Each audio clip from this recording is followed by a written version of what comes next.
सोमनाथ मंदिर संपूर्ण इतिहास और उपन्यास भाग 9। आकाश में बदली छाई हुई थी और उनके बीच तृतीया का अस्तगत चंद्र क्षीण प्रकाश डाल रहा था। एकाध तारे बादलों में झांक रहे थे। इसी समय दद्दा सोलंकी की मूर्छा टूटी। कुछ देर वे सिर पकड़कर बैठे रहे, परंतु शीघ्र ही उन्हें घटना का स्मरण हो आया। उन्होंने भयभीत होकर अपनी कमर टटोली। द्वारिका द्वार की चाबी वहां न थी। भय से उनका मुंह पीला हो गया। उन्होंने आंख उठाकर खाई के उस पार बिखरे हुए अंधकार पर दृष्टि डाली। उन्होंने देखा असंख्य काली काली मूर्तियां चींटियों की भांति किसी माया से प्रेरित सी खाई के इस पार धसी चली आ रही हैं और अवरुद्ध द्वारिका द्वार से महालय के परकोट में प्रविष्ट हो रही हैं। कहीं भी एक शब्द नहीं हो रहा है। उनका सिर घूमने लगा और आंखों में अंधेरा छा गया। सिर के घाव से अभी भी खून बह रहा था और सिर दर्द से फटा जा रहा था, परंतु वह दौड़कर दो चार सीढ़ियां फलांगते हुए द्वारिका द्वार की ओर दौड़े। राह में एक बुर्ज था, वहां सैनिकों की एक टुकड़ी पहरा बदल रही थी। बुर्ज द्वारिका द्वार से तनिक आड़े पड़ता था। दद्दा के सिर से खून बहता देख टुकड़ी के नायक ने कहा, बापू यह क्या, रक्त कैसा? पर दद्दा ने पागल की भांति कहा, प्रलय हो गया रे, प्रलय, उधर देख। दलपति ने देखा तो सन्नाटा छा गया। उसने तुरंत नरसिम्हा में फूंक दी। वह नरसिम्हा निनाद उस क्षीण मात्र रात्रि के सन्नाटे में गूंज उठा। सहसा सभी बुजों से नरसिंहे बज उठे और सैनिकों की टुकड़ियों में भाग दौड़ मच गई। दद्दा नंगी तलवार हाथ में लिए पागल की भांति सावधान सावधान चिल्लाते द्वारिका द्वार की ओर दौड़े, जहां के वे रक्षक थे और जहां चींटियों की पंक्ति की भांति शत्रु धंसे चले आ रहे थे। इसी बीच में सैकड़ों मशालों का प्रकाश हो गया था और टिड्डी दल की भांति राजपूत योद्धा नंगी तलवार ले लेकर द्वारिका की ओर बरसाती नदी की भांति बड़े चले आ रहे थे। धनुर्धर अपने अपने नाकों पर जमकर तीर बरसाने लगे। बछ वाले बांके वीर बर्छा फेंकने लगे। हजारों वीर खाई में कूदकर बड़े आते हाथियों पर करारा वार करने लगे। देखते ही देखते टूटती हुई वह रात प्रलय रात्रि हो गई। शीघ्र ही दोनों दल जुट गए। हर हर महादेव और अल्लाहो अकबर का निनाद एक दूसरे से टकरा गया। योद्धा छाती से छाती भिड़ाकर घातक प्रहार करने लगे। तीरों से आकाश पट गया। घायलों की चीत्कार, मरते हुओं का आर्तनाद, हाथियों की चिंगाड़, घोड़ों की हिनहिनाहट, शस्त्रों की झनकार सब मिलकर रक्त में अवसाद उत्पन्न करने लगे। महाराज महासेनापति भीमदेव झटपट कवच धारण कर शस्त्रास्त्र ले घोड़े पर सवार विद्युत गति से सारे मोर्चों की व्यवस्था का निरीक्षण करने और समुचित आदेश देने लगे। बालुकाराय और दामो मेहता उनकी रकाब के साथ थे। महासेनापति ने द्वारिका द्वार पर आकर गंभीर स्थिति देखी। दद्दा चौलुक्य मुट्ठी में तलवार थाम खून से सराबोर महाराज महासेनापति भीमदेव के सम्मुख आ चिल्लाकर बोले, मैं कर्तव्यच्युत हुआ हूं महाराज, मेरा शिर छेद करने की आज्ञा दीजिए। महाराज ने पूछा, क्या बात है चौलुक्य, मैं द्वार की रक्षा न कर सका? अवश्य ही आपने शक्ति भर कर्तव्य पालन किया होगा। नहीं महाराज, मैंने कर्तव्य पालन नहीं किया, मैंने चौकी त्याग दी। क्या? महाराज ने क्रोध ने नथुने फुलाकर कहा। हठात उन्हें याद आया कि चौलुक्य चौला के पिता हैं। उन्होंने नर्म होकर कहा, हुआ क्या चौलुक्य? चौलुक्य ने सब घटना जल्दी जल्दी उन्हें सुना दी। महाराज की आंखों से आग निकलने लगी। उन्होंने पूछा, तुम रुद्रभद्र के साथ चौकी छोड़कर द्वारिका द्वार पर गए? गया, मैं गया। तुमने द्वार की चाबी रुद्रभद्र को दी? नहीं महाराज, मेरे सिर पर उस ब्रह्म राक्षस ने चिमटे से प्रहार किया। मैं बेसुध होकर गिर गया। फिर होश में आया तो अनर्थ हो चुका था। तुम्हें मरना होगा। महासेनापति ने गंभीर होकर बालुकाराय को पुकारा। बालुकाराय सम्मुख आए तो महाराज ने आज्ञा दी, चौलुक्य को ले जाकर अभी शिर छेद करो। दुहाई महाराज, चौलुक्य ने दांत से तृण दाबकर कहा। क्या प्राण भिक्षा मांगते हो? नहीं महाराज, केवल थोड़ा समय मुझे भिक्षा में मिले। किस लिए? प्रायश्चित के लिए। कितना समय? केवल 2 घड़ी। तो बालक चौलुक्य को बांध लो, उसकी तलवार छीन लो। यह नहीं महाराज, मृत्यु दंड तक मुझे और मेरी तलवार को स्वतंत्रता दीजिए। तुम चाहते क्या हो? पृथ्वीनाथ, समय कम है, विवाद में बहुमूल्य क्षण नष्ट हो रहे हैं। मुझे 2 घड़ी को मेरी तलवार बख्श दीजिए। दामो मेहता ने कहा, महाराज समय टेढ़ा है, चौलुक्य का जिम्मा मैं लेता हूं। तो दामो, 2 घड़ी बाद तुम ही इसका सिर काट लेना, शायद मुझे फिर आज्ञा देने का अवसर न मिले। उन्होंने अपना अश्व आगे बढ़ाया और दद्दा तलवार ऊंची किए छलांगे भरते द्वारिका द्वार की ओर दौड़े। उन्होंने अपने कच्छी योद्धाओं को ललकार कर कहा, भाइयों, ये प्राण और तलवार मुझे 2 घड़ी को मिले हैं। इसी बीच हमें ये कलंक धो बहाना है। आगे बढ़ो, द्वार हमारा है। और इस कोमल भावुक तरुण के योद्धा प्राणों का मोह छोड़ छातियों की दीवार बनाकर द्वार पर अड़ गए।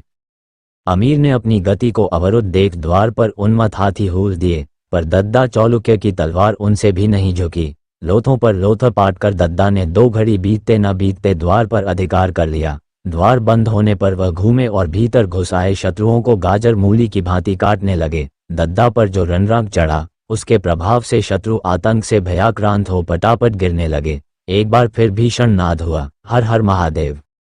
इसी समय जूनागढ़ द्वार पर तुमुल कोलाहल हुआ। महाराज महासेनापति का ध्यान उधर गया। मामला गंभीर होता जा रहा था। कमा लाखानी की तनिक भी आन न मानकर शत्रु कोट में घुस आए थे। हजारों कछुए धातु की बड़ी बड़ी ढालों में सिर छिपाए निसैनिया पीठ पर लादे तैरते हुए कोट तक आ रहे थे। पीछे बलूची घुड़सवार उन पर बाणों की छाह कर रहे थे। उनकी अगल बगल अमीर के हाथी दीवार बनाकर चल रहे थे। देखते ही देखते सैकड़ों सीढ़ियां कोट पर लग गईं और जीवट के तुर्क लंबी लंबी दाढ़ी के बीच बड़ी बड़ी तलवारों को दांतों में पकड़ सीढ़ियों पर चढ़ने लगे। कोट के राजपूतों ने ऊपर से तीर, पत्थर और गर्म तेल उलीचना आरंभ किया। वृद्ध कमा लाखानी अकथ पराक्रम दिखा रहे थे। उनके 5000 तलवार और बछे के धनी योद्धाओं की लोथों से कोट और तट पट गया था। अब उनकी आशा अपने जहाज़ों पर थी जो तेजी से बढ़े चले आ रहे थे। जहाज़ों के बीच में 300 नावें थीं, जिनमें से प्रत्येक पर 21-21 धनुर्धारी थे। मार के भीतर जाते ही जहाज़ों और नौकाओं से बाण वर्षा होने लगी। नौकाएं आगे बढ़कर अमीर के तैरते हुए हाथी, घोड़ों और पदातिकों का कचूमर निकालने लगीं। इस पर अमीर ने अपने संपूर्ण मस्त हाथियों को कोट में ढेल दिया। घुड़सवार बलूची भी पानी में पैठ गए। इस काली बला से उलझ उलझ कर नावें उलटने लगीं। अमीर ने जहाजों में आग लगाने को अग्नि बाण छोड़ने आरंभ किए। अब मुख्य युद्ध जल में हो रहा था। देखते ही देखते एक जहाज में आग लग गई। शीघ्र ही वह जहाज धान्य धान्य करके जलने लगा। इसी समय वीरवर दद्दा चालुक्य ने द्वारिका दुर्ग को अधिकृत किया। द्वारिका के दुर्ग से हर हर महादेव का निनाद ऊंचा हुआ और खाई में आग की लपटों को लहराता देख शत्रुओं ने हर्ष से उल्लसित हो अल्लाहो अकबर का नाद किया। हर्ष और भय दोनों के नाद आपस में टकरा गए। महाराज महासेनापति भीमदेव मुगध नेत्रों से दद्दा का असह विक्रम देख रहे थे। इस दुर्धर्ष कोलाहल से उनका ध्यान जूनागढ़ द्वार की तरफ गया। वे अश्व को और ऊंचाई पर ले जाकर वहां की गतिविधि ध्यान से देखने लगे। देखते देखते उनकी भरिकुटी में बल पड़ गए। उन्होंने इधर उधर चिंताग्रस्त नेत्रों से देखा। इसी समय रक्त से सराबोर, अंग से झरझर खून झरते हुए दद्दा हौंफते हुए आए और अपनी तलवार महाराज महासेनापति के सम्मुख बढ़ाते हुए उन्होंने वीर दर्प से कहा, अपने पाप का प्रायश्चित और अपराध का परिहार मैंने कर लिया है। महासेनापति, देखिए वह द्वार अब हमारे अधिकार में है। 2 घड़ी पूरी हुई। अब महाराज, यह मेरी तलवार और यह मेरा प्राण। महाराज भीमदेव ने तुरंत घोड़े से कूदकर दद्दा को छाती से लगा लिया। प्रेम के आंसू बहाते हुए उन्होंने कहा, चालुक्य, क्षत्रिय धर्म बड़ा कठोर है। अभी यह तलवार अपने वीर हाथों में मजबूती से पकड़े रहो। उधर देखो, जूनागढ़ द्वार पर दबाव बढ़ रहा है। कमा लाखानी संकट में है। जाओ वीर, यह मेरा अश्व है। अपना जौहर दिखाओ जिससे चालुक्यों का रक्त उज्ज्वल हो। चालुक्य ने तलवार मस्तक से लगाई। महाराज महासेनापति ने रकाब थामकर वीर को अपने अश्व पर चढ़ाया और रक्त की होली खेलने में मस्त तरुण चालुक्य अपने शूरों को ललकारता हुआ जूनागढ़ द्वार पर लपका। उसके साथ अब केवल 500 ही योद्धा थे। सभी के अंग लोहू से रंग चुके थे। पर यह आन पर खेलने की बात थी। बात की ही तो बात है। इन वीरों ने शत्रुओं के छक्के छुड़ा दिए। वीर चालुक्य शत्रुओं में धंसे चले गए। उनके चुने हुए वीरों से उन्हें चारों ओर से घेर कर वह मार मारी की आतंक छा गया। पर इसी समय अमीर के बलूची दैत्य लंबी लंबी खमदार तलवार ले लेकर दद्दा के छोटे से दल पर टूट पड़े। कमा उनकी मदद नहीं कर सकते थे। वे अपने जहाज़ों की सुरक्षा व्यस्त में थे। महाराज महासेनापति ने देखा तो क्रोध से थर थर कांपते हुए महाराज भीमदेव पांव प्यादे ही तलवार हाथ में ले दौड़ चले। ये देख बालुकाराय ने दौड़कर उन्हें अपना अश्व दे दिया। महाराज चालुक्य के पीछे शत्रुओं में धंसते ही चले गए। उन्होंने किसी की आन नहीं मानी। विकट संकट देख बालुकाराय ने महाराज के हजारों शरीर रक्षकों को ललकारा, परंतु इतने आदमियों के एक साथ बढ़ने की वहां गुंजाइश न थी। बढ़ती हुई सेना की प्रगति धीमी पड़ गई। उधर महाराज और दद्दा एक बारगी शत्रु के दबाव में पड़ गए। बालूकाराय चिंता से अधीर हो गए।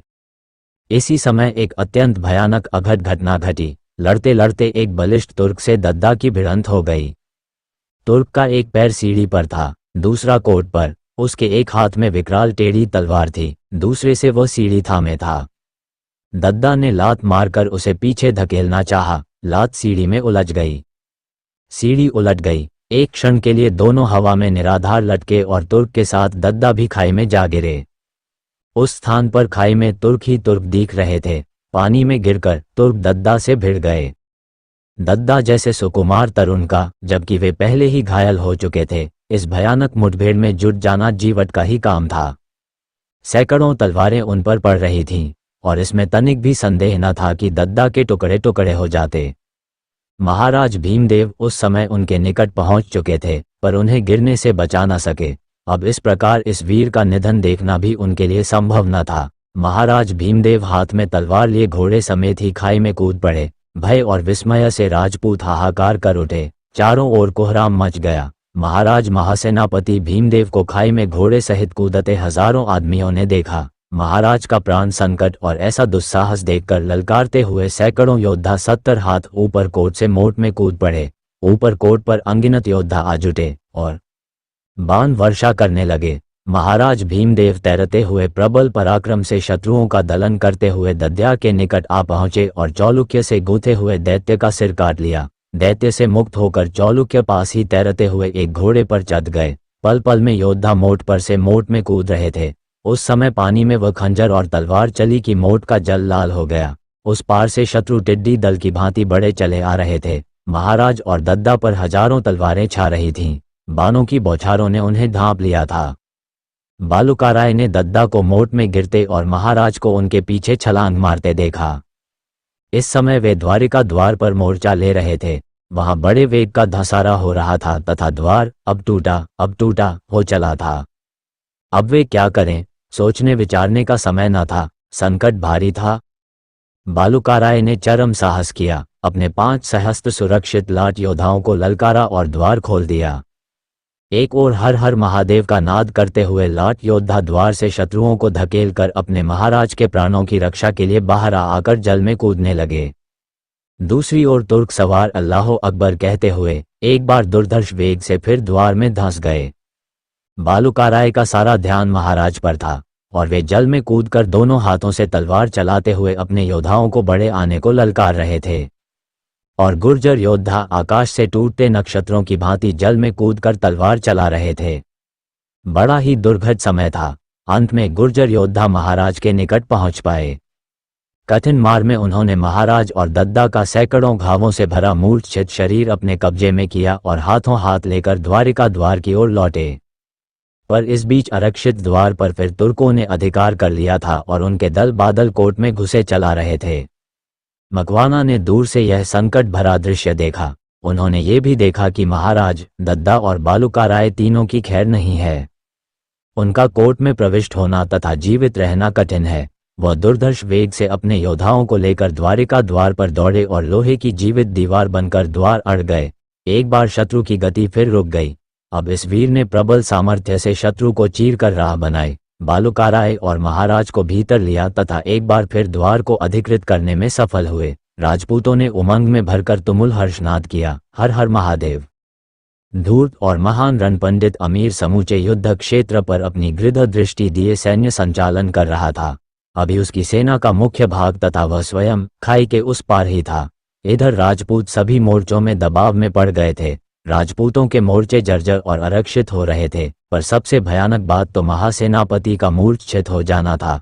कुटिल और प्रत्येक मूल्य पर विजय, केवल विजय ही प्राप्त करने का हौसला मन में रखने वाले अमीर को ये भास गया कि निर्णायक युद्ध का क्षण अब दूर नहीं है और उसने अविलंब अपनी योजना कार्यान्वित की। फतह मोहम्मद और सिद्धेश्वर उसकी रकाब के साथ थे। उसने फतह मोहम्मद की ओर भेदभरी दृष्टि से देखा और अपनी दाढ़ी पर हाथ फेरते हुए कहा, आए नेकबख्त, यही वक्त है कि तू अपनी मुराद को पहुंच सकता है। क्या तू सबसे जबरदस्त नाजुक मुहिम का सरदार बनकर इस बड़ी फतह का सेहरा अपने सिर पर बांधने को तैयार है? फतह मोहम्मद ने आगे बढ़कर अमीर की रकाब चूमी। उसने कहा, आलजा, मेरे खून की प्रत्येक बूंद सब कुछ कर गुजरने पर आमादा है। मैं जिंदगी को एक तिनके के समान समझता हूँ। हुजूर हुक्म दें। उसने तलवार सूंध ली। तो जा, सिर्फ 200 मर मिटने वालों को छांट लें, ये गुसाई तुझे राह दिखाएगा। अब से 2 घड़ी के भीतर उस बुलंद दरवाजे की पौर पर गजनी के सुल्तान का इस्तकबाल कर। मैं खुदा का बंदा महमूद वही कहूँगा जो मुझे कहना चाहिए, और मैं कहता हूँ कि वह दरवाज़ा आज से फतह दरवाज़ा कहलाएगा। ये ले वो तलवार जिसने 16 बार फतह का पानी पिया है। पाक परवरदिगार और पैगंबर इसे 17वीं फतह तेरे हाथ से दे। जा, राह के हर रोड़े को रौंद डाल और अपनी राह साफ कर। तुझे इस तलवार के साथ वे सब हकूक मैंने दिए जो अमीर महमूद को प्राप्त हैं। जा जा, अल्हम्दुलिल्लाह, राज की बात से तू अनजान नहीं। युवक ने तलवार को दोनों हाथों में लेकर चूमा। एक नज़र उसने अमीर के चुने हुए योद्धाओं पर डाली। 200 जीवट के वीरों को अपने पीछे आने का संकेत कर सिद्धेश्वर के अश्व की लगाम अपने घोड़े के 4 जामे से बांध तलवार की नोक उसकी छाती पर रखकर कहा, चलो गुस्साए। सिद्धेश्वर इस दासी पुत्र की स्पर्धा और दबंगता से कुड़ गया। उसने घृणा से उसकी ओर देखा, फिर सुल्तान से कुछ कहना चाहा, मगर सुल्तान ने अपना रुख फेर कर पास खड़े मसूद से कहा, मसूद, अब हमारी बारी है। और ऐसा प्रतीत हुआ जैसे एक बारगी ही समूचा अचल हिमालय चल विचल हो गया। ज्यों ही अमीर ने घोड़ा पानी में डाला, उसके साथ ही 30,000 योद्धा पानी में पैठ गए। अल्लाह अकबर के तुमुल नाद से महालय प्रकंपित हो गया। महालय के सभी मोर्चों पर जूझते हुए राजपूतों के हाथ एक क्षण को रुक गए। शत्रु दल नया बल पाकर विद्युत गति से आगे बढ़ा। फतह मोहम्मद अपनी छोटी सी टुकड़ी को लिए द्रुत गति से लश्कर के पीछे हटकर पापमोचन की ओर बढ़ा और कुछ ही क्षणों में सुरंग के द्वार पर आकर घोड़े से उतर पड़ा। सभी योद्धा घोड़ों से उतर पड़े। फतह मोहम्मद ने सिद्धेश्वर की पीठ में तलवार की नोक छुआकर कहा, आगे चलो गुस्साए। परंतु सिद्धेश्वर इस दासी पुत्र का यह अपमानजनक व्यवहार न सह सका। उसने कहा, क्या तेरे कहने से? परंतु फतह मोहम्मद ने तर्क नहीं किया। फुर्ती से रस्सी उसकी कमर में डालकर उसके दोनों हाथ पीछे कसकर बांध लिए और 2 तुर्क सैनिकों के हाथ में रस्सी थमाकर कहा, इस आदमी को तनिक भी दरेग करते देखो तो तुरंत सिर उड़ा दो। इसके बाद उसने मशाल जलवाई और सिद्धेश्वर को धकेलता हुआ सुरंग में घुस गया। उसके पीछे उन 200 दैत्यों की सेना भी। सिद्धेश्वर रस्सियों से जकड़ा हुआ तलवार की नोक से धकेला जाकर सुरंग में बदहवास की भांति चलने लगा। विश्वासघात करने के पश्चाताप से उसका मन ग्लानि और दुख से भर गया। पर अब क्या हो सकता था? अपमान और क्रोधाग्नि की ज्वाला से जलता भुनता, शोक और अनुताप में डूबता उतर आता, तलवार की नोक से धकेला जाता हुआ वह विश्वासघाती ब्रह्म राक्षस विनाश की उस अंधेरी सुरंग में राह दिखाता, मन ही मन अचता पछताता बड़ा चला जा रहा था। डंका बजाते और नरसिम्हा फूंकते हुए प्रधान तुर्क सेनापति मसूद हाथियों पर पुल बनाने की सामग्री लेकर खाई में घुसा। 200 हाथियों पर मोटी मोटी लोहे की जंजीरें, भारी भारी रस्से, छोटे बड़े तख्ते और पुल बनाने की आवश्यक सामग्री थी। हाथियों की आड़ लेकर हजारों बढ़ई अपने अपने औजार पीठ पर बांध बड़ी बड़ी लोहे की ढालों के नीचे सिर छिपाए चल रहे थे। उनके पीछे अपने बलूची घुड़सवारों के बीच कसा हुआ अमीर हरी पगड़ी पर पन्ने का तुर्रा पहने अपनी लाल दाढ़ी को फर्राता हुआ आगे बढ़ा। उसके पीछे बानों का मेह बरसाते असंख्य योद्धा मशकों पर, हाथियों पर और घोड़ों पर तैरते ऐसे बड़े चले आ रहे थे जैसे भूमि पर ही हों। अभी सूरज ढलने लगा था। उसकी तिरछी पीली किरणें अमीर की तलवारों में पीली चमक उत्पन्न कर रही थीं। सेना गगनभेदी अल्लाहो अकबर के नारे बुलंद करती हुई बरसाती नदी के प्रवाह की भांति बड़ी चली आ रही थी। मृत्यु और विपत्तियों को खेल समझने के अभ्यस्त पार्वत्य प्रदेश के ये बर्बर तुर्किस्तानी सैनिक किसी भी बाधा को बाधा न समझ दुर्धर्ष तेज से दौड़ते चले आ रहे थे। उनके आगे विजयी महमूद था, जिसे अपनी सतर्कता, साहस, योजना और युद्ध नेतृत्व पर पूरा भरोसा था। सिंहद्वार पर जूनागढ़ के राव की चौकी थी। वे अपने 10,000 सैनिकों के साथ इस आती हुई विपत्ति का सामना करने को अग्रसर हुए। अभी तक युद्ध में इनका मोर्चा अक्षुण्ण बचा था। उन्होंने झटपट दूसरे मोर्चों पर सावधानी से रहने के संदेश भेजे और कठिन युद्ध के लिए तैयार हो गए। संकट के क्षण को उन्होंने समझ लिया था। क्षण क्षण में अन्य मोर्चों के समाचार उन्हें मिल रहे थे। आधे दिन से भी अधिक काल तक जो उनके नेत्रों के सम्मुख खून की होली खेली गई थी, उसे देखते हुए भी वे अब तक अचल अभंग रहे थे। अब उनकी बारी आ गई थी। सोरठी योद्धाओं ने तलवार खींच ली। राव ने सैनिकों को संबोधन करके कहा, भाया, ये जीवन का अमर शाखा है। याद रखना, जहां तुम्हारे पैर हैं वहां से आगे तुम्हारे जीते जी शत्रु के पांव इस देवधाम को अपवित्र न करने पाएं। सोरठी योद्धा गरज उठे और अब उन्होंने एक बारगी ही कोट से बाणों का मेह बरसाना शुरू किया। देखते ही देखते मध्य द्वार के सम्मुख शत्रु उतरने लगे। वे तीरों से बिंद बिंद कर घायल चीत्कार कर और घूम घूम कर गिरने लगे, परंतु उनके चीत्कार अल्लाहो अकबर और हर हर महादेव के घोर नाद में व्याप्त होने लगे। मरे हुए सैनिकों का स्थान दूसरे सैनिक तुरंत लेते, एक घोड़ा गिरता तो दूसरा घोड़ा आता। मुर्दों से खाई पट गई, पर मुर्दों और अधमरों को पैरों से रुंधते हुए दूसरे बर्बर सैनिक धन से ही चले आ रहे थे। अब पुल बनाने वाले इस तट पर आकर पुल के रस्से कोट की दीवारों में जमाने का प्रयत्न कर रहे थे। उन पर ऊपर से बड़े बड़े पत्थर लुढ़काए जा रहे थे। सिंहद्वार पर शत्रुओं के दल बादल एकत्र हो रहे थे। ये देखकर राव ने अपने हजारों योद्धाओं को बड़े बड़े पत्थरों से द्वार को भीतर से पाट देने का आदेश दिया था। बड़े बड़े पत्थर इधर उधर के मकानों, मंदिरों और चबूतरों से उखाड़ उखाड़ कर द्वार पर ढेर किए जा रहे थे। खाई में मरे हुए तुकों के तीरों से कोट पर के राजपूत विद्ध होकर खाई में गिर रहे थे। इधर भारी भारी पत्थरों से चटनी होकर महमूद के योद्धा मर रहे थे। परंतु आज जैसे प्राणों का किसी को मोह नहीं रहा था। खाई और खाई के बाहर मुर्दों का टीला लग रहा था, फिर भी शत्रु दल टिड्डी दल की भांति बढ़ता ही आ रहा था। अब द्वार पर हाथियों की टक्कर लगने लगी। 8 मस्त हाथी सूंड से भारी भारी शहती ले द्वार को ठेलने लगे। उनके कंधे पर बैठे महावत निर्दयता से उनके कान की जड़ में अंकुश बींध रहे थे और हाथी चिंघाड़ते हुए बड़े बड़े शहतीरों से सिंहद्वार के लौह जटित फाटक पर आघात कर रहे थे। उधर पुल भी खाई पर फैल गया और इधर उधर तैरते हुए योद्धा उस पर चढ़कर दौड़ने लगे। अब ऊपर से उन पर खौलता हुआ तेल और जलती हुई लकड़ियां फेंकी जाने लगी। बड़े बड़े लकड़ी के कुंदों में तेल और गंधक से तर कपड़ा लपेटकर आग लगाकर उन्हें हाथियों पर फेंका गया। गंधक की गंध से घबराकर हाथी चिंघाड़ते हुए पीछे हटकर खाई में जा गिरे। इसी समय शत्रुओं ने सिंहद्वार में आग लगा दी। कोट में भय की लहर व्याप गई। इसी क्षण कोट के अंतरायन से एक वज्रनी नाद सुन पड़ा। अल्लाहो अकबर! राजपूत योद्धा आश्चर्यचकित हो भीतर की ओर देखने लगे। जो कुछ देखा उसे देख वे भय से चिल्ला उठे। न जाने कहां से कैसे धरती फोड़कर अंतरायन में शत्रु घुस आए थे, कोई कुछ न समझ सका। दामोदर मेहता युद्ध नहीं कर रहे थे, परंतु वे सारे ही मोर्चों पर बारीक दृष्टि रख रहे थे, किंतु उनके मस्तिष्क को आनंद का एकाएक गायब हो जाना ही मत रहा था।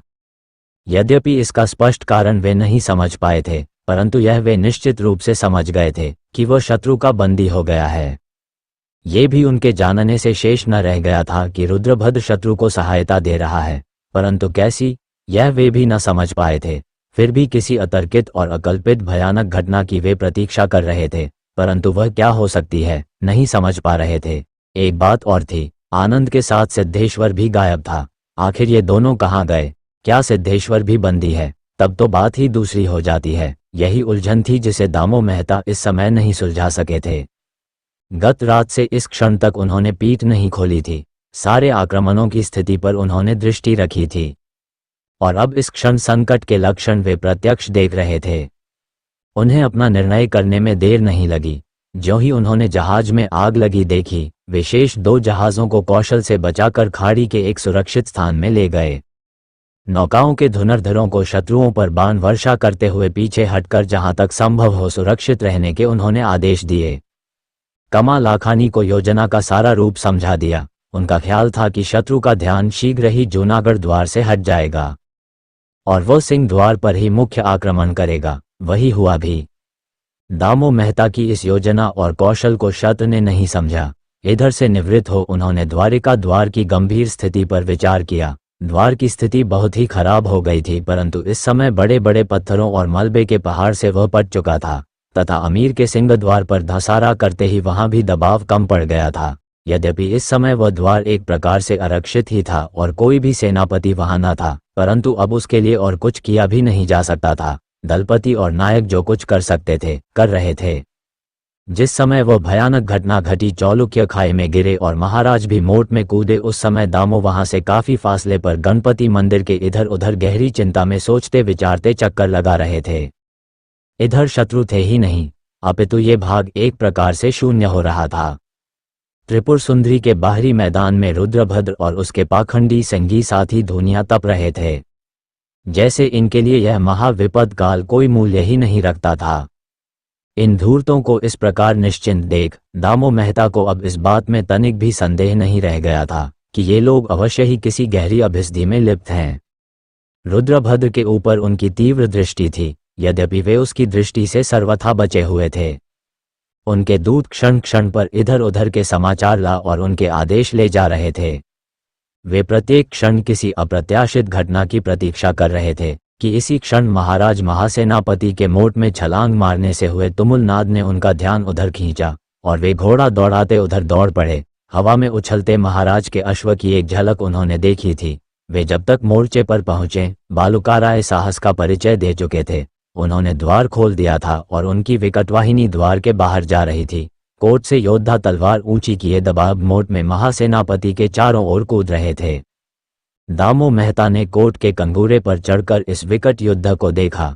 उनके देखते देखते ही महाराज और दद्दा का मूर्छित क्षत विक्षत शरीर बालुकाराय ने अधिकृत करके कोट की ओर मुंह मोड़ा। यद्यपि उन पर महान संकट था, परंतु दामो मेहता उसे देखने रुके नहीं। वे पीछे लौटे। वे जूनागढ़ द्वार के निकट तक आ गए। यहाँ अब मरे और अधमरे शत्रु मित्रों के ढेर पड़े थे। युद्ध का दबाव यहाँ बहुत कम हो गया था। कमा लाखानी बहुत घायल हो गए थे, पर वे बराबर मोर्चे पर डटे हुए थे। दामो ने उनके निकट पहुंचकर कहा, वीरवर, जितने धनुर्धर योद्धा संभव हो मोर्चे के पीछे जहाज पर भेजना प्रारंभ कर दो। लाखानी ने मर्मभेदी दृष्टि से मेहता को देखकर कहा, जैसी भगवान सोमनाथ की इच्छा। मेहता, महासेनापति को मेरा जोहार कहना। दोनों वीर पुरुषों ने गीली आंखों से एक दूसरे को देखा और अपने अपने काम में लगे। मेहता अब सिंहद्वार की ओर फिरे। यहाँ भारी घमासान युद्ध हो रहा था। धीर वीर जूनागढ़ के राव बढ़ बढ़कर हाथ मार रहे थे। मेहता को देखकर उन्होंने चिल्लाकर कहा, मेहता, महाराज का ध्यान रख भाया। महाराज के साथ बालुकाराय हैं अन्नदाता, उनकी चिंता न करें। ये भारी लोहा लेना तो आप ही का भाग है। मेहता, तुम भी जाओ, यहाँ तो मैं ही बहुत हूँ। आज मलेच से दिल खोलकर दो दो हाथ करूंगा। अभी तो वह दूर है, वह हरी पगड़ी देखते हो ना। राव ने हंसकर तलवार की नोक उधर उठाए। हाँ बापू, देख रहा हूँ। आप देवासुर संग्राम कर रहे हैं। महाराज के लिए आपका कोई संदेश है बापू? वे जिए मलेच का सत्यानाश देखने के लिए, और यह आज यदि मेरे हाथ से जिंदा बच निकले तो अपने हाथ से इस धर्मद्रोही का शिरच्छेदन करें। भाया, मेरा यही संदेश है, और सबको प्यार।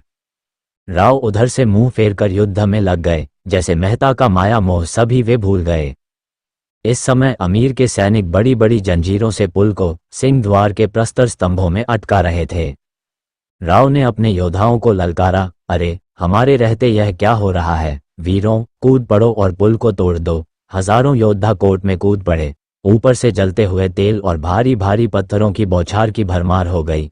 अमीर के योद्धा पुल पर चढ़ आए। दोनों पक्षों ने बाणों से आकाश को पाट दिया। कच्छी योद्धा बड़ी बड़ी रेतियां लेकर जंजीरों से चिमटकर जंजीरों को काटने लगे। ऊपर तलवारों के वार हो रहे थे और वे अपनी कसी हुई मुट्ठी में रेतियां लिए लुढ़क रहे थे।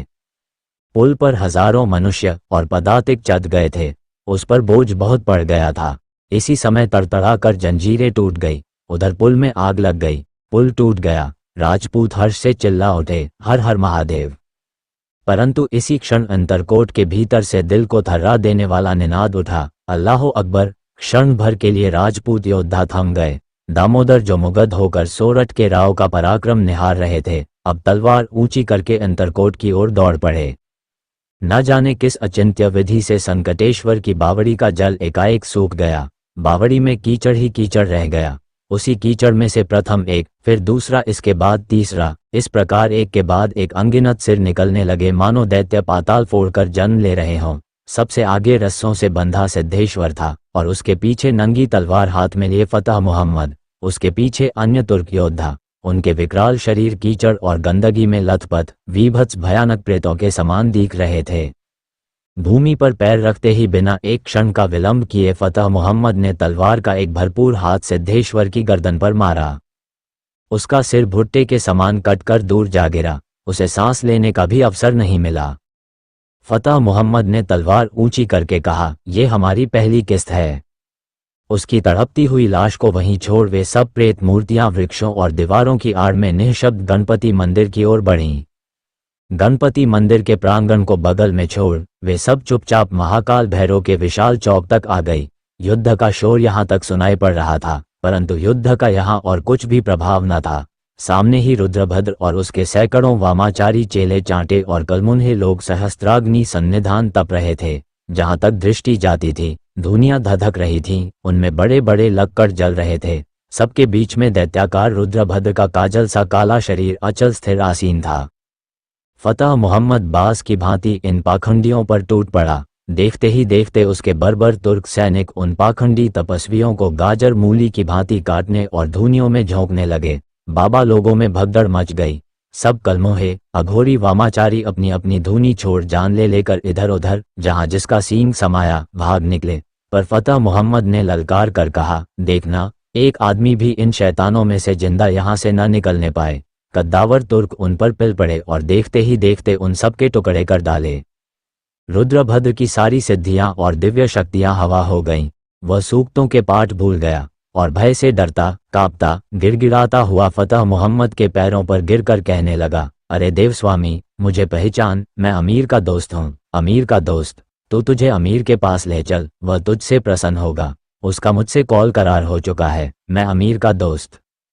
तो ले, यह अमीर की तलवार है, इसका पानी पी। उसने तलवार का एक भरपूर हाथ मारा और उस दैत्य का सिर भूमि पर लुढ़कने लगा। काजल के ढेर के समान उसके शरीर से खून की नदी बह चली। फतेह मोहम्मद ने खून टपकाती हुई तलवार हवा में घुमाते हुए कहा, बहादुरो, ये दूसरी किस्त है। आओ अब अमीर नामदार का इस्तकबाल करने हम फतेह दरवाजे की ओर बढ़ें। याद रखो, हमारा एक एक पल कीमती है, हमें सिर्फ 2 घड़ी का वक्त है। और वे अल्लाहो अकबर का सिंहनाद करते हुए सिंह द्वार की ओर बढ़े, जिसे फतेह मोहम्मद ने अभी से फतेह दरवाज़ा कहना प्रारंभ कर दिया था। यह उस गहरे आत्मविश्वास का फल था जो मुस्लिम सत्ता की सफलता का मूल कारण था। वह अंतरकोट की ओर गली कूचों को पार करता हुआ तेजी से बढ़ रहा था। राह में जो मिला उसी के उसने 2 टुकड़े कर दिए। वह मुख्य मंदिर के परकोटे के द्वार पर पहुंचा, जहां कभी पहर पहर पर चौघड़ियां बजती थीं, वहां इस समय सन्नाटा था। वह दीपस्तंभों पर तिरस्कार की दृष्टि फेंकता हुआ सीढ़ी पर चढ़कर सभा मंडप में जा पहुंचा, जहां एक शूद्र के चरण कभी नहीं पहुंचे थे और जहां खड़े होकर देव दर्शन करने की चेष्टा में एक बार उसे धक्के देकर निकाल दिया गया था। सभा मंडप के पास ही रत्न मंडप था और उसके मूल में वह गर्भगृह था, जहां भगवान भूत पावन महाकाल सोमनाथ का ज्योतिर्लिंग था। कदाचित वह इस समय अपना कर्तव्य भूलकर ज्योतिर्लिंग के दर्शन करने की इच्छा से रत्न मंडप की ओर बढ़ा। उसने सोचा, एक बार उस पत्थर के देवता को देखूं तो, जिसे देखने का अधिकार सिर्फ इन ब्राह्मणों को ही है। परंतु उसकी गति रुक गई। रत्न मंडप के द्वार पर नंगी तलवार हाथ में लिए अचल भाव से दामोदर मेहता निर्भय खड़े थे। दोनों तलवारें ऊंची हुई और भिड़ गई।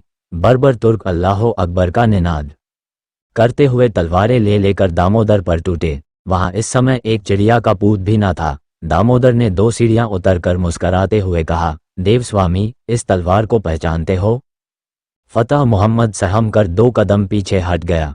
उसके योद्धा भी किसी जादू से जड़ हो गए। जिसकी तलवार जहां थी वहीं रही। फतेह मोहम्मद ने अदब से सिर झुकाकर कहा, पहचान गया जनाब, लेकिन ऐसी ही तलवार यह मेरे पास भी है, आप भी पहचान लीजिए।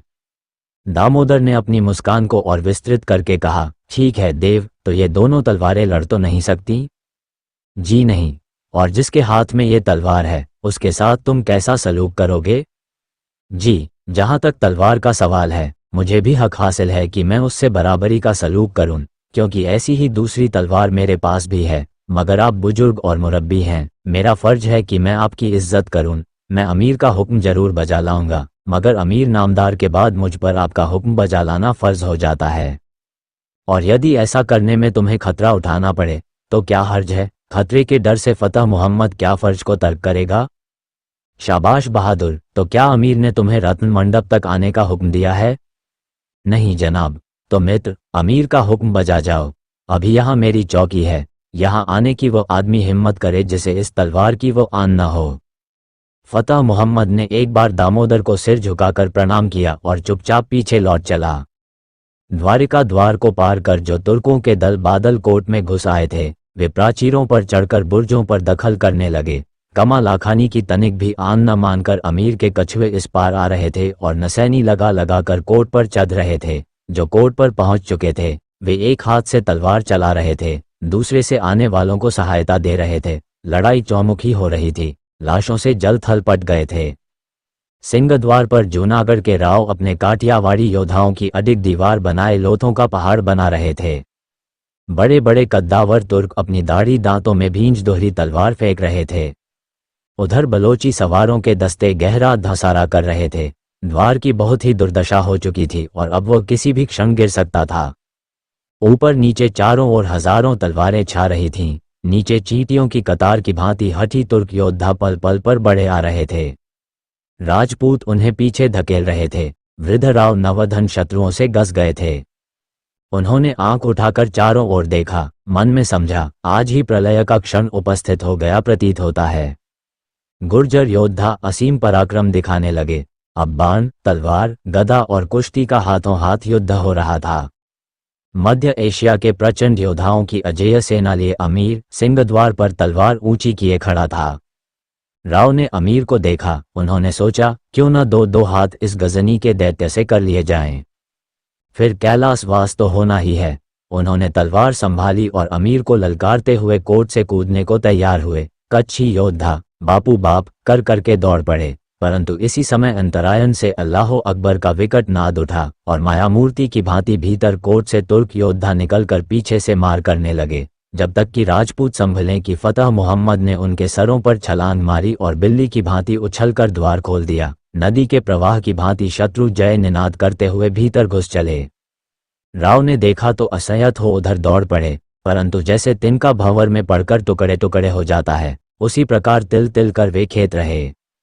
राजपूतों में हाहाकार मच गया। अब युद्ध की कुछ व्यवस्था न रही। दो दो चार चार योद्धा दल बांधकर लड़ने लगे। चारों ओर पुकार मच गई, अंतरकीट अंतरकीट, और बचे खुचे योद्धा सिमटकर अंतरकोट की ओर दौड़ चले। राहवाट सब लाशों में भर गए। मरते हुओं के आर्तनाद, योद्धाओं के चीत्कार और घोड़ों तथा हाथियों की चिल्लाहट से वातावरण अशांत हो उठा। फतह मोहम्मद ने अमीर की रकाब चूमकर अमीर का स्वागत किया। फिर वह उछलकर घोड़े पर चढ़ा और अमीर के आगे आगे तलवार की धार से राह बनाता चला। अमीर अपने विशाल काले घोड़े पर सवार अपनी अप्रतिहत वीर वाहिनी के दल बादल लिए महालय की सिंह पौर में धंसा। रत्न मंडम की पौर पर दामोदर मेहता उसी प्रकार अचल भाव से निष्पन्द खड़े रहे। वे सोच रहे थे दासी पुत्र के शौर्य पराक्रम, विनय और उच्चाशयता की बात। कुछ ही क्षणों में उन्हें प्रतीत हो गया कि सिंहद्वार का पतन हो गया और अमीर की सेना अंतरायन में धंसी चली आ रही है। क्या करना चाहिए, इसका कुछ भी निर्णय वह कर्मठ राजपुरुष इस समय न कर सका। वह देख रहा था, आज उसी के नेत्रों के सम्मुख गुजरात के उस विश्रुत देवस्थान के भंग होने का क्षण आ लगा।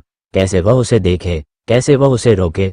उसके हाथ में अमीर की दी हुई तलवार थी। क्या वह उसके नाम पर अमीर से याचना करे, उस अमीर से जिसे उसने एक बार प्राण दान दिया था? नहीं नहीं, उसने वह तलवार म्यान में कर ली और गुर्जर तलवार सूंघ ली। उस साहसी पुरुष ने इस पुण्य पर्व पर प्राणोत्सर्ग का निर्णय कर लिया। उसने अपने ही आप से कहा, नहीं नहीं, इस पौर पर मेरे रहते मलयज का पांव नहीं पड़ेगा। शोर और अल्लाहो अकबर का नाद निकट आ रहा था। शस्त्रों की झंझनाहट और मरने वालों के आर्तनाद बढ़ रहे थे, परंतु इस स्थान पर एक भी पुरुष न था। सामने गर्द उड़ती आ रही थी और कुछ ही क्षणों में शत्रु इस भूमि की रजगण को रक्त रंजित करने आ पहुंचेंगे, यह वह जानता था। दामो मेहता और एक पौर नीचे उतरे। इसी समय किसी ने पीछे से उन्हें छुआ। उल्ट कर देखा तो गंग सर्वज्ञ, वही शांत मुद्रा, वही अचल धैर्य। सर्वज्ञ ने करुण नेत्रों से गुजरात के मंत्री को देखा और स्थिर स्वर से कहा, आ पुत्र। उस वाचाल राजपुरुष के मुंह से एक शब्द भी न निकला। उसने आंखों में आंसू भरकर गंग की गंभीर मुद्रा देखी और चुपचाप बालक की भांति उनके पीछे पीछे हो लिया। गर्भगृह में जाकर सर्वज्ञ ने गर्भगृह के द्वार बंद कर लिए। फिर ज्योतिर्लिंग के ठीक पीछे जा एक गुप्त द्वार उन्होंने खोला और कुछ दूर तक अंधकारपूर्ण सुरंग में चलकर एक छोटे कक्ष में जा पहुंचे। कक्ष में महाराज भीमदेव और चालुक्य के शरीर भूमि में पड़े थे। बालुकाराय शोक संतप्त चुपचाप खड़े थे। नंगी तलवार उनके हाथ में थी। उनकी तलवार और शरीर पर लगा रक्त सूख गया था। पास ही में गंगा स्तब्ध निश्चल खड़ी थी। गंग ने शांत वाणी से कहा, पुत्र, चालुक्य तो कैलाशवासी हुए, परंतु महाराज सेनापति केवल मूर्छित हैं। उनकी रक्षा का भार मैं तुम्हें सौंपता हूँ। पुत्र, गुजरात के गौरव की रक्षा करने को ही भीमदेव जीवित रहें। ऐसा ही देव आदेश है। अब समय कम और काम बहुत है, एक एक क्षण मूल्यवान है, आओ मेरे साथ। ये कहकर सर्वज्ञ ने अनायास ही महाराज भीमदेव का शरीर अपने बलिष्ठ हाथों से कंधे पर उठा लिया। बालक ने बाधा देकर कहा, गुरुदेव यह क्या? यदि ऐसा ही है तो वह भार मुझे दीजिए। नहीं पुत्र, तुम्हारी भुजाओं पर तलवार का भार है, वही रहे, यह मेरा धर्मानुशासन है, बाधा मत दो। अपनी तलवार ले सावधानी से मेरे पीछे आओ। फिर गंगा की ओर घूमकर कहा, गंगा अब तू, जहां आपके श्रीचरण, गंगा जा, चौला को देख। जिसे देखना मेरा व्रत है उसे ही देखूंगी। इसके लिए मैंने महासेनापति का राज्यानुशासन भी नहीं माना, आपका धर्मानुशासन भी नहीं मानूंगी। तो घड़ी भर यहीं ठहर, मैं अभी आता हूं, तब चालुक्य के शरीर की व्यवस्था करेंगे। गुरुदेव रुके नहीं। मूर्छित महाराज भीमदेव का अंग कंधे पर लादकर उस अंधेरी गुहा में बढ़ चले। पीछे नंगी तलवार हाथ में लिए दामोदर मेहता और बालुका राय चले। वे चलते चले गए। धीरे धीरे अंधकार कम होने लगा और वे उन्मुक्त आकाश के नीचे आ खड़े हुए। सामने समुद्र हिलोरे ले रहा था। नौक तैयार थी। महाराज भीमदेव का शरीर नौक पर रख उन्होंने बालुका राय और मेहता को भी नौक पर चाहकर कहा, पुत्रों आशीर्वाद देता हूँ, सुखी हो। ये प्रवाहन खड़ा है, जितना शीघ्र हो गंधावा दुर्ग पहुंच जाओ। महाराज की रक्षा करना, जाओ, तुम्हारा कल्याण हो। सर्वज्ञ एक बारगी ही पीछे लौटकर तेजी से उस अंध गुहा में घुस गए। दोनों राजपुरुषों ने उन्हें हाथ जोड़कर प्रणाम किया और उनकी नाव प्रवाहन की ओर बह हो चली। कक्ष में आकर सर्वज्ञ ने देखा, गंगा जल्दी जल्दी चिता बनाने में जुटी है। उसने पास पास 2 चिताएं बनाई थीं। वह फुर्ती से जलने योग्य जो सामान वहां जुटा सकती थी जुटा रही थी। सर्वज्ञ ने देखा तो कहा, यह क्या? चालुक्य के लिए अग्नि रथ और दूसरी गंगा के लिए। वह हंस दी, परंतु गंग रो दिए। उनका वीतराग हृदय जैसे बालक की भांति अधीर हो गया। गंगा ने उनके अत्यंत निकट आकर उनके वक्ष पर अपना सिर रखकर कहा, आप भी रोते हैं? गंगे, हिमालय की हिम धवल चट्टानें भी पिघलती हैं, परंतु अब तो तुझे जाना ही होगा। मैं तुझे विदा कर दूं। उन्होंने उसके मस्तक पर हाथ फेरा और बड़ी देर तक उसे वक्ष से लगाए निस्पंद खड़े रहे। इसी समय उनके एक अंतरंग शिष्य ने आकर कहा, देव, अंतरकोट गिर गया। अब अंतरकोट पर शत्रु धावा कर रहे हैं। कुछ ही क्षण में वे रत्न मंडप तक पहुंच जाएंगे।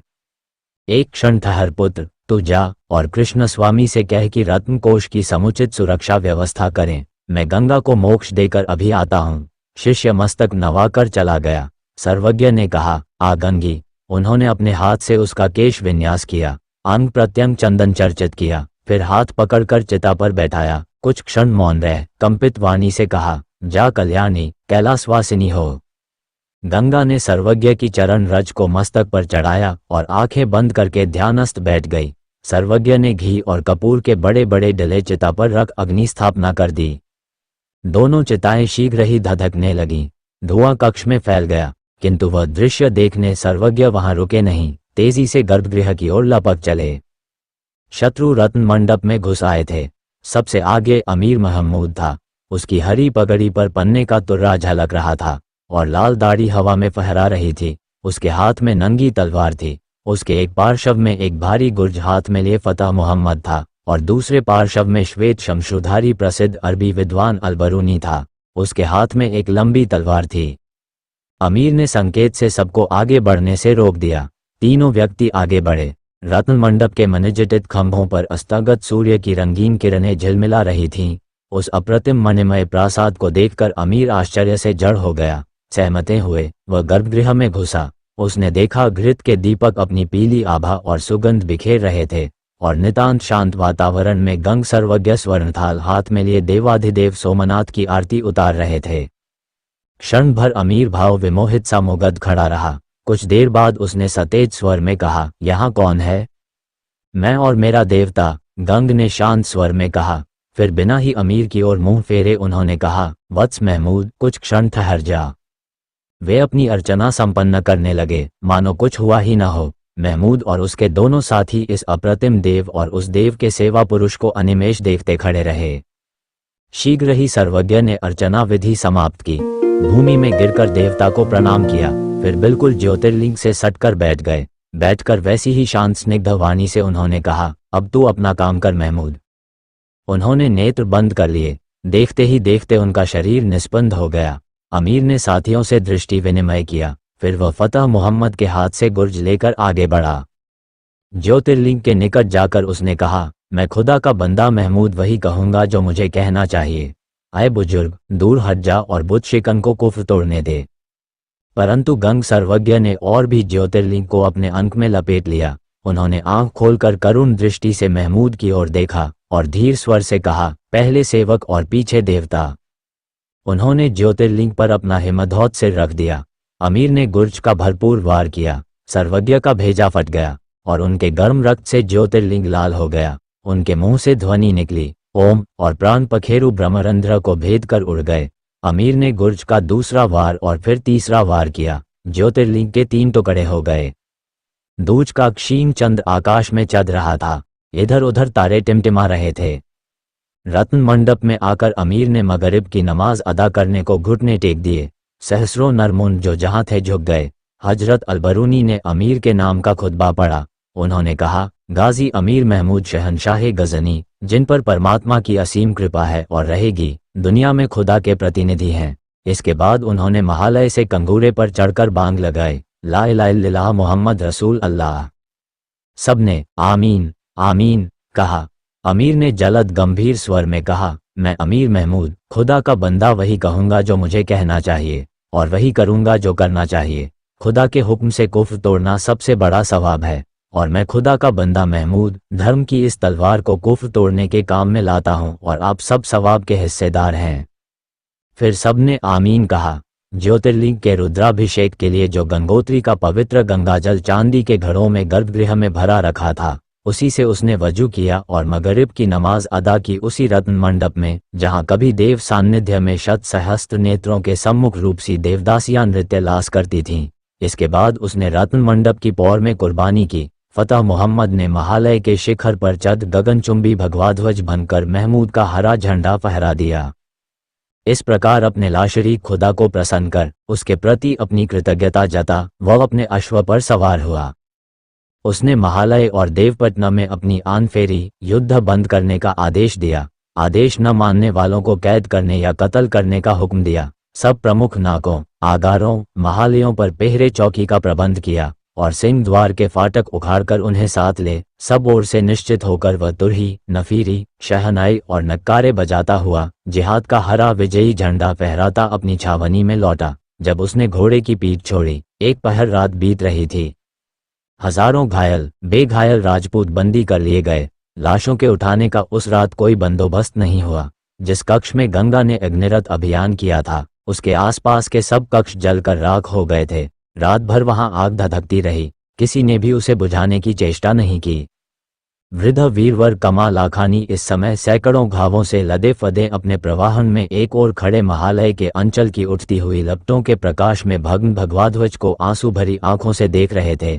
प्रवाहन में अचेत महाराज भीमदेव को चेत में लाने के लिए दामोदर मेहता और बालुकाराय अथक प्रयत्न कर रहे थे। संसार अंधकार में डूबता जा रहा था और इस अंधकार में एक गहरा काला धब्बा सा वह प्रवाहन लहरों पर हिलता डोलता सा समुद्र वक्ष पर बढ़ता हुआ कच्छ की खाड़ी में सुरक्षित गंदावा दुर्ग की ओर बढ़ रहा था। हमें आशा है आप सभी को ये सोमनाथ उपन्यास का ऑडियो बुक पसंद आया है। हम जल्द मिलेंगे इस ऑडियो बुक के अगले भाग में। तब तक के लिए धन्यवाद साथियों।